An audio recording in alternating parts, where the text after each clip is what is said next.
ജനുവരി മാസം ആദ്യ നാളുകളിൽ ഇവിടെ പ്രാർത്ഥിക്കാൻ വന്ന ഒരു അമ്മയും മകളും മകള് ഡിഗ്രിക്ക് പഠിക്കുന്നു. അമ്മയും മകളും വന്ന് പ്രാർത്ഥനാ കാര്യങ്ങൾ അവരുടെ വീട്ടിലെ ഇച്ചിരി ഇഷ്യൂസ് ഒക്കെ പറഞ്ഞു കഴിഞ്ഞിട്ട് ഈ അമ്മ പറഞ്ഞൊരു ആഗ്രഹം, അച്ഛാ എൻ്റെ ഏറ്റവും വലിയ ആഗ്രഹമാണ് എൻ്റെ കുടുംബം ഒരുമിച്ച് ഇവിടെ വന്നൊരു ധ്യാനത്തിൽ പങ്കെടുക്കണം. ഉടനെ മകള് ചിരിച്ചോണ്ട് പറഞ്ഞു, അച്ഛാ ഇത് അമ്മയുടെ സ്വപ്നം മാത്രമാണ്, നടക്കാതെ പോകുന്ന സ്വപ്നം. കാരണം എൻ്റെ ഡാഡി ഒരു പ്രത്യേക സ്വഭാവക്കാരനാണ്. അദ്ദേഹം ഒരിക്കലും ഈ പോട്ടയിലോ ധ്യാനത്തിനോ വരത്തില്ല. അപ്പോൾ അമ്മ പറഞ്ഞു, ഭാര്യ പറഞ്ഞു, ശരിയാ മോള് പറഞ്ഞത് ശരിയാ, അയാൾക്കിത് ഇഷ്ടമല്ല. പക്ഷെ അച്ഛൻ ഇതെൻ്റെ വലിയൊരു ആഗ്രഹമാണ്. ദൈവസന്നിധിയിൽ ഞാൻ ഈ നിയോഗം വെച്ചുകൊണ്ട് നാളുകളായി പ്രാർത്ഥിക്കുന്നു. അച്ഛാ ഒരിക്കലും ഈ നിയോഗം നടക്കും അച്ഛാ. അപ്പം മോൾ അമ്മയെ നോക്കി കളിയാക്കി. പിന്നെ ഡാഡി ധ്യാനത്തിന് വന്നത് തന്നെ അമ്മയ്ക്ക് വട്ട. അമ്മ ഇങ്ങനെ പറഞ്ഞുകൊണ്ട് നടന്നു, ആ ഡാഡി ഒന്നും വരാൻ പോകുന്നില്ല. അപ്പോൾ ഉടനെ അമ്മ മോളോട് പറഞ്ഞു, എടി നീ നോക്കിക്കോ, നിന്റെ അപ്പൻ ഇവിടെ ധ്യാനത്തിന് വരും. എന്നിട്ട് ഈ സ്ത്രീ, അതായത് ഈ ഭാര്യ, അമ്മ, ഭർത്താവ് ഇവിടെ ധ്യാനത്തിന് വരാൻ വേണ്ടി വ്യക്തിപരമായ ചില ത്യാഗങ്ങളും പ്രാർത്ഥനകളും ഏറ്റെടുത്തോണ്ടിരുന്നു.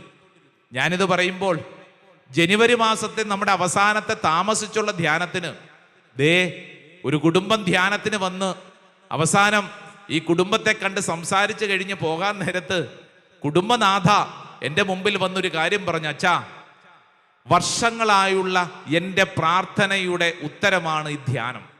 Praise the Lord, hallelujah. എന്നിട്ട് ഭർത്താവിനെ വിളിച്ച് അടുത്ത് നിർത്തിയിട്ട് പറഞ്ഞു, അച്ഛാ ഞാൻ ഈ മനുഷ്യന് വേണ്ടിയിട്ടാണ് ഇത്രയും നാളും ഞാൻ പ്രാർത്ഥിച്ചുകൊണ്ടിരുന്നത്. അച്ഛാ എനിക്കറിയാമായിരുന്നു ഒരു ദിവസം ഒരു ധ്യാനത്തിന് ഈ മനുഷ്യൻ ഇവിടെ വരുമെന്നുള്ളത്. ഇപ്പൊ ഞാൻ ചോദിച്ചു, ഇതെങ്ങനെയാണ് പെട്ടെന്ന് വളരെ അത്ഭുതകരമായിട്ട് ഭർത്താവ് എങ്ങനെ ഈ ധ്യാനത്തിന് വരാൻ തീരുമാനിച്ചു? അച്ഛാ അതാണ് എനിക്ക് പിടുത്തം കിട്ടാത്തത്. കഴിഞ്ഞ ദിവസം ഞാനും മകളും കൂടെ പറഞ്ഞു, ഞങ്ങൾ പോട്ടയിൽ ധ്യാനിക്കാൻ പോവാണ്. അപ്പനോട് ഇതിനു മുമ്പ് പലതവണ ചോദിച്ചിട്ടുള്ളതാണ്, എങ്കിലും ചോദിക്കണ്ടേ എന്ന് കരുതി ഒരു മര്യാദയ്ക്ക് ചോദിച്ചു, അപ്പൻ വരുന്നുണ്ടോ? മോള് പോയി ചോദിച്ചു, ഡാഡി വരുന്നുണ്ടോ? പുള്ളി പറഞ്ഞു, ഞാനും നിങ്ങളുടെ കൂടെ വരുന്നുണ്ട്. ഈ സ്ത്രീ പറയുകയാണ്, അച്ഛാ ഞാൻ ഇദ്ദേഹം ഇത് പറഞ്ഞപ്പോൾ സത്യത്തിൽ ഞാൻ അവിടെ നിന്ന് കരഞ്ഞുപോയി. കാരണം നാളുകളായിട്ട് ഞാൻ പ്രാർത്ഥിച്ചുകൊണ്ടിരുന്നൊരു വിഷയത്തിനുള്ളൊരു ഉത്തരമാണ്.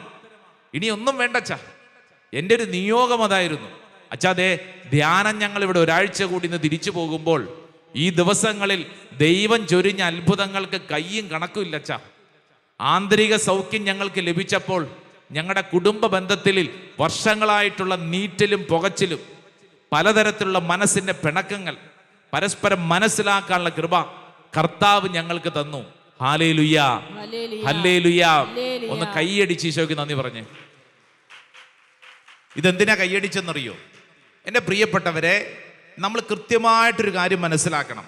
നിന്നെ ഒരു പ്രതിസന്ധിയിലേക്ക് ദൈവം ഇങ്ങനെ അനുവദിച്ച് വിട്ടിട്ടുണ്ടെങ്കിൽ, നിന്റെ കുടുംബത്തിൽ ഒരു ക്രൈസിസ് ഇന്ന് നീ അനുഭവിക്കുന്നുണ്ടെങ്കിൽ അതിനുള്ള ഉത്തരം കൂടെ ആ പ്രശ്നത്തിൽ ദൈവം ഒളിപ്പിച്ച് വെച്ചിട്ടുണ്ടെന്ന്.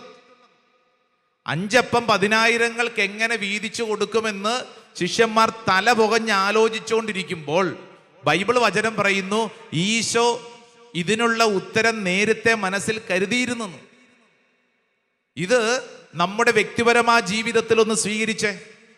നമ്മുടെ അനുദിന ജീവിതത്തിൽ നമ്മൾ കടന്നു പോകുന്ന ഏത് വിഷയത്തിനും ഉത്തരമുണ്ടെന്ന്. ഉത്തരമില്ലാത്തൊരു പ്രതിസന്ധി ഇല്ല. അതേത് കാര്യമാണെങ്കിലും അതിനൊരു ഉത്തരമുണ്ട്. വലതുകരത്തിൽ ഉയർത്തിപ്പിടിച്ച് ഒച്ചത്തിൽ പറഞ്ഞ് ആമേൻ, ആമേൻ, ആമേൻ.